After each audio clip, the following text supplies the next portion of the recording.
prochain, c'est le premier dimanche de l'Avent.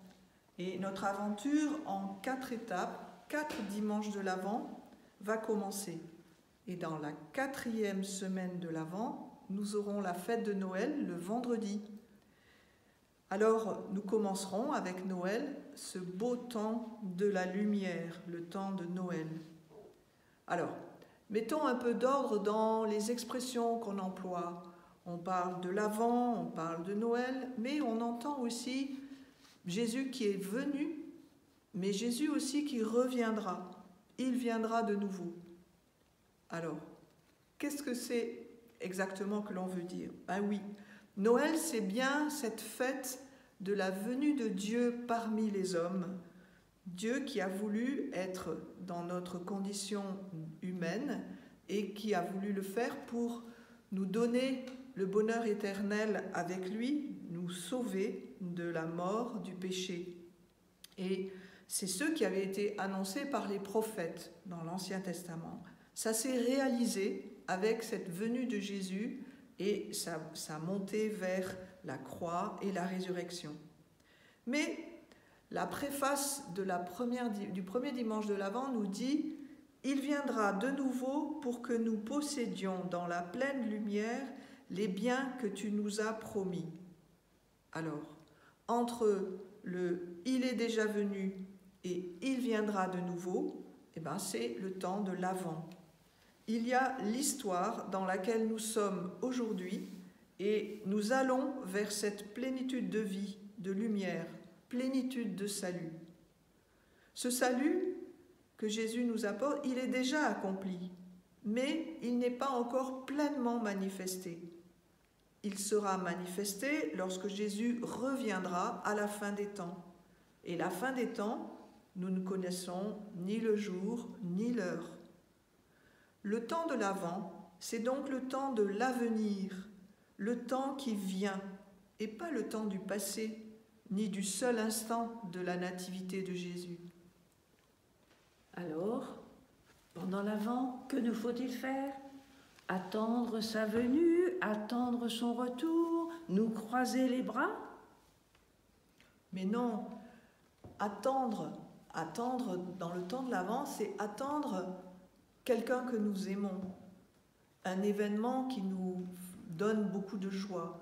Et quand j'attends quelqu'un que j'aime, je me prépare à cette venue. J'ai le cœur heureux, j'ai le cœur joyeux, je veux lui manifester que je l'attends. Donc c'est une attente qui est une attente dans la joie, une attente dans la confiance, dans la foi. Alors on va, cette année, avec la nouvelle année liturgique qui commence, on va découvrir davantage l'évangile selon saint Marc. Sœur Françoise va vous présenter, vous aider un peu à situer cet évangile selon saint Marc. L'évangile selon saint Marc, donc, avec lequel nous allons cheminer pendant toute cette nouvelle année, il a été composé probablement à Rome vers les années 64, aux alentours de la mort de Pierre. De saint Marc, nous ne savons pas grand-chose, sinon son voyage missionnaire, ses liens avec Pierre, son séjour à Rome. Voilà. Et certains l'identifient à Jean-Marc, dont on entend parler dans les Actes des Apôtres. On pense que c'est celui-là qui était le compagnon pendant un temps de Paul, saint Paul. Mais Marc se propose d'annoncer l'évangile de Jésus, le Christ, Fils de Dieu. Tout son évangile va être de cerner peu à peu l'identité véritable de Jésus. De l'Évangile selon saint Marc, chapitre 13, verset 33. Prenez garde, restez éveillés, car vous ne savez pas quand ce sera le moment. C'est comme un homme parti en voyage. En quittant sa maison, il a donné tout pouvoir à ses serviteurs, fixé à chacun son travail et demandé au portier de veiller. Veillez donc, car vous ne savez pas quand vient le maître de la maison, le soir ou à minuit, au chant du coq ou le matin. S'il arrive à l'improviste, il ne faudrait pas qu'il vous trouve endormi. Ce que je vous dis là, je le dis à tous. Veillez. Ce passage se situe juste avant le récit de la passion-résurrection de Jésus. C'est dire son importance comme d'ultime parole à conserver. Jésus est assis au mont des Oliviers face au temple de Jérusalem. Un de ses disciples lui dit « Maître, regarde quelle belle pierre, quelle construction !» Mais Jésus lui dit « Tu vois ces grandes constructions ? Il n'en restera pas ici pierre sur pierre. Tout sera détruit. » Les disciples demandent alors à Jésus « Quand cela se passera-t-il » Et la réponse de Jésus surprend. La date de ce jour, ni l'heure, personne ne les connaît, ni les anges dans le ciel, ni le Fils, seul le Père. Ne vous laissez pas effrayer. Jésus continue au verset 33, « Prenez garde, restez éveillés. » Comment pouvons-nous comprendre de rester éveillés en attente? Jésus a dit « Ne vous effrayez pas ». Oui, il nous demande de veiller, mais veiller, soit, c'est comme je disais tout à l'heure, veiller dans l'attente de quelqu'un qui vient m'apporter le salut, qui vient m'apporter du bonheur, quelqu'un que j'aime, quelqu'un que j'ai hâte de voir. Et donc je prépare tout ce que je peux pour bien l'accueillir, pour qu'il sente que je suis présente. Veiller ou l'attendre, c'est aussi, dans certaines situations, l'attendre, mais dans une situation qui va être difficile. Par exemple, j'ai un rendez-vous médical qui m'inquiète, ou j'ai un examen à passer, ou j'ai un problème au travail ou en famille. Et donc, je suis un peu dans cette inquiétude de qu'est-ce qui va se passer, comment je vais faire. Mais là, veiller, ça va être, je garde ma main dans la main du Seigneur. Lui me tend la main. Donc, je sais que je ne suis pas seule pour traverser ce moment difficile. Veiller, ça va être lui demander d'être avec moi, de me donner sa force, de me donner sa lumière pour accueillir la réalité de l'événement. Jésus prend l'image d'un homme qui part avant de partir en voyage. Eh bien, il confie sa maison à ses serviteurs. Il leur donne tout pouvoir et il a fixé à chacun son travail. Tout nous est confié. Chacun a développé les dons qui lui sont confiés. C'est cela aussi, veiller. Alors, je me demande, quand on est pris dans le quotidien, mais comment pouvons-nous veiller? Il me semble qu'il y a peut-être plusieurs façons de veiller. Par exemple, cultiver la joie de croire, cultiver la joie de l'Évangile. Dieu m'a tout donné. Il m'a tout donné dans mon cœur, il m'a tout donné dans mes capacités à servir les autres, à le découvrir, à le chercher toujours. Il nous donne sa plénitude de lumière à notre mesure, mais c'est ce qui nous donne de la joie. Peut-être, il y a aussi, dans l'Évangile, Jésus dit que ce maître, il a donné à chacun son travail.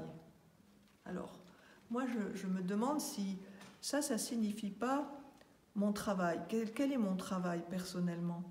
Peut-être que mon travail, c'est ma famille. C'est faire en sorte que la vie familiale soit heureuse, soit respectueuse de chacun, dans l'écoute, dans la patience. Voilà. Ça peut être mon travail professionnel. C'est une responsabilité, mon travail personnel. Et je le vis comme une mission qui m'est confiée. Les autres comptent sur moi et le Seigneur, à travers mon travail, compte sur moi. Ou bien mes engagements associatifs. Voilà, je vois tout ça derrière cette responsabilité et ces pouvoirs qu'il m'a donnés. Et alors, dans ce temps de confinement, comment vais-je rester éveillée? Voilà, chacun va inventer, et déjà nous le faisons, Le confinement, on commence à en avoir un petit peu l'habitude, même si on aimerait que ça se termine. Mais chacun va inventer sur quoi il veut mettre l'accent. Par exemple, ça va être, je vais éviter de me plaindre que le monde va mal, que c'est triste, qu'on ne s'en sort pas, voilà. Et au contraire, je vais essayer de dire ma foi, mon espérance. Ou bien ça peut être, je m'engage à remercier Dieu de tout ce que je vois qu'il me donne, de tous les services que je vois autour de moi, de la beauté, de la création. Voilà, tout ça, ça contribue à cette attente, à cette veille et à ce soutien mutuel.